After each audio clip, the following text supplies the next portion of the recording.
Stiamo osservando purtroppo questo aumento dei contagi a livello appunto della comunità padovana in particolare. Naturalmente l'aumento dei contagi porta a un aumento dei ricoveri e l'aumento dei ricoveri in ospedale è quello che ci fa un po' più, come dire, preoccupare, l'aumento dei posti in terapia intensiva.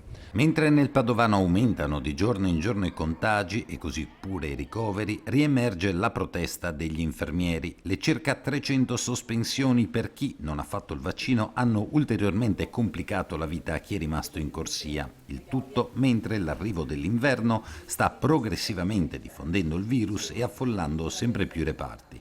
Il personale rimanente viene comunque aumentato il carico di lavoro e di stress, che venga riconosciuto un'indennità equa per quanto riguarda il carico maggiore di lavoro. Quello che si deve sopperire sono queste mancanze che in diversi reparti vanno a creare disagio, al cui i nostri colleghi che continuano a operare appunto da 21 mesi sempre